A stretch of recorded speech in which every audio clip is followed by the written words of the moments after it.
I've often said that the leaders, and not just the leaders, but the activists in the Democrat Party today, they have a totalitarian mindset. They reject the Constitution, as they must, because their ideology insists on an all-powerful centralized government that is involved in every aspect of our life, or at least has the power to be involved in every aspect of our life, except for one, and that would be abortion. Otherwise, they want it involved in every aspect of our life. So it's a totalitarian mindset. And of course, even that one exception in many ways is a totalitarian mindset, but that for another day. Charlie Rangel, the unethical, long-serving, and for us, long-suffering American people who have to put up with this guy, Charlie Rangel, you know, he gives it up in an interview with New York One, hat-tip politicker. Cut 10, go. You know, the DREAM Act for the kids that came over here and didn't know their hometown, the president did that by executive order.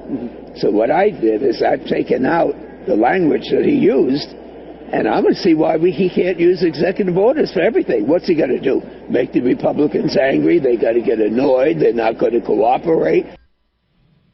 Listen to this stupid old man, Charlie Rangel. And I remember Charlie Rangel when I was a young man watching the House Judiciary Committee draw up articles of impeachment against Nixon. You folks remember that? Some of you?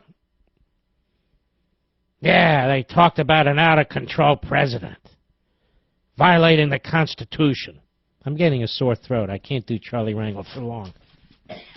He gives me a headache, and I get a sore throat. So what is he saying here, this increasingly pathetic old fellow? What is he saying here?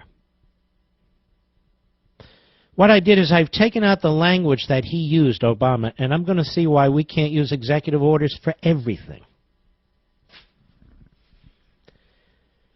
Charlie Rangel promoting totalitarianism.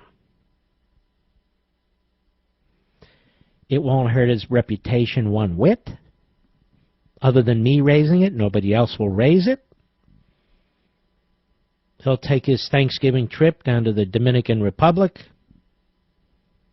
fall asleep around a swimming pool like he's wont to do, and have a grand old time. Folks, these leftists do not believe as we believe. They really do have a totalitarian mindset, and that's Obama and Harry Reid and Charlie Rangel and Nancy Pelosi, to name just four. This is what we're up against. I wanted you to hear that, even though he's an insignificant and a really pathetic figure these days, nonetheless, there he is. I'm going to play it for you one more time, just so you can soak it in. Put up the volume, because this is what they believe. This is what they believe. Cut 10, go. You know, the DREAM Act for the kids that came over here and didn't know their hometown, the president did that by executive order. So what I did is I've taken out the language that he used, and I'm going to see why he can't use executive orders for everything. What's he going to do? Make the Republicans angry? They got to get annoyed? They're not going to cooperate? All right, so there's your fascist mindset. Then we have Eleanor Holmes Norton, the delegate, I think she is, from the District of Columbia. And when you're a fairly stupid person and you don't have a lot of substance, well, everything returns to race, everything returns to the 1960s, and you compare conservatives and Republicans to that when conservative Republicans had nothing to do with it. They were Democrats, reactionaries, segregationists. But she can't help it, because she's a nitwit. So the Republican intransigence reminds her of Southern Democrats on civil rights. And of course, there to pick it up is Mediaite, because it's so profound. Cut 13, go. Well, I have to tell you, Martin, the intransigence of the Republicans today, particularly over issues that could be easily settled, reminds me of the intransigence of the Southern Democrats who refused to move on civil rights until they had to, until, of course, the civil rights movement mounted a massive demonstration. In 1963, you had the March on Washington, which raised the hopes of Americans all over the country of every background. That's enough. What is this idiot rambling on about? What do you think, Martin? The American people, black, white, brown, yellow, in between and all around, are being screwed by the federal government. Their health care is being denied them by the federal government, by Obama, by Eleanor Holmes Norton, by Charlie Rangel. They're being dropped from their policies. You are. Full-time jobs are being turned into part-time jobs. These are called facts. This is called reality. Has nothing to do with the 1960s civil rights movement, you idiot. And that's what you are, an idiot. The President of the United States, with the help of the Democrat Party. Who is it that's standing in the insurance company's door, preventing us from getting our health care that we had? It's the Democrat Party. Who is it that's destroying jobs in this country? It's Obama and Eleanor Holmes Norton and Charlie Rangel and the Democrat Party. And the misery they're unleashing on this nation knows no race, ethnicity, color, religion, sex. It's widespread. Reminds her of the summer Democrats, Southern Democrats. She's a knucklehead. It's the best she can do. The intransigence of the Republicans today. If only we could get rid of the Republicans. If only we could get rid of Congress. And if only we can get rid of the conservatives on the court. If only we could rule with an iron fist. Imagine what a grand place America would be. This is their mindset. Then we have Steny Hoyer from Maryland, the number 2 dummy in the House of Representatives for the Democrats. This guy really is a loser. Absolute pathetic loser. On Deface the Nation. Obamacare hasn't failed. Americans don't want to start over. How do we know? Because Steny Hoyer knows. Cut 12, go. I don't think Obamacare has failed.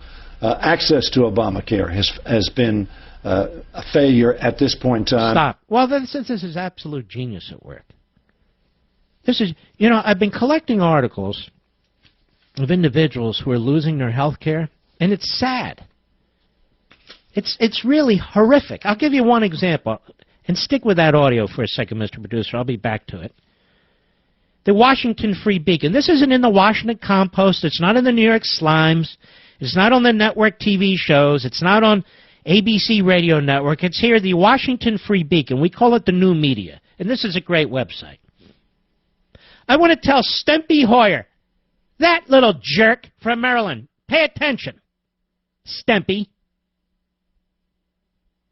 Deborah Fisher-Ricks, a Virginia Beach woman suffering from kidney cancer, has learned that her health insurance plan will be dropped due to Obamacare. Has nothing to do with their damn website. It's going to be dropped. Fisher-Ricks has worked at Atkinson Realty for 10 years and said that she had reasonable premiums under the company's health insurance plan. We were happy. We had great insurance. We had continuing care for our employees, Betsy Atkinson, owner of the realty company, told WDBJ. The company was notified that their coverage did not comply with the Obamacare requirements. Fisher-Ricks has looked on the Obamacare website for a new policy, but to much dismay, as the plans on the website come with premiums she cannot afford. Does this remind you of the Southern Democrats, Eleanor Holmes Norton, nitwit? They just go up higher and higher when there's a pre-existing condition. There's so many unanswered questions, Fisher-Ricks bemoaned. Making matters worse, the White House anticipated that millions of Americans would lose their health insurance provided by their employers, and that as a result, many companies would send their employees to the Obamacare Health Exchange website to purchase their own insurance, administration records show. This woman has kidney cancer, and she has no reasonable alternatives under Obamacare. Zero. And she was happy with her insurance. And she was told before she voted for president that if you like your insurance, you'll keep your insurance. That if you like your doctor, you'll keep your doctor. I don't know, Eleanor Holmes Norton, does this remind you of the Southern Democrats during the Civil Rights Movement? Dummy? I don't even know what race Deborah Fisher Ricks is, and I don't really care. She's called a human being. And there are a zillion examples like this, which the media will not report on. Instead, we have to hear Eleanor Holmes Norton or Stempy Hoyer. Now that you've heard Miss Fisher-Rick's story, let's go back to cut 12 at the beginning, Mr. Producer, and listen to this fraud, this Stempy Hoyer. Go. I don't think Obamacare has failed. Access to Obamacare has been a failure at this point in time, and it needs to be fixed. So from that standpoint, the substance of Obamacare is yet to be tested. Stop. Liar. The substance was just tested by Ms. Fisher-Ricks and many others. And instead, the premiums went up, the cost went up, and she will not get to keep the doctor that she had. You're a liar, Hoyer. Just like the president. You want to keep playing these games, these word games? Members of Congress we subsidize this jerk. We subsidize his health care. We subsidize his family's health care. Meanwhile, this lady has kidney cancer, and she can't get the insurance she used to afford. We have to listen to this jerk. Tell us everything's fine. And the other jerk, oh, it's like the 1960s and the Southern Democrats. Go ahead. And to the extent it has been tested, it's been a success for millions of people. Would you, at this point, if there was nothing else to do, would you just be willing to shut the thing down and start over? No, not at this point in time. We don't need to start over. And Bob, I don't think the American... That's enough. He doesn't think the American people. He doesn't think this. Who the hell is this creep? Mark, why do you speak so disrespectfully of these public officials? Is that a serious question? Because they deserve to be humiliated. The old days, they would have been taken out to the stocks, and they would have had tomatoes thrown at them. I throw words at them.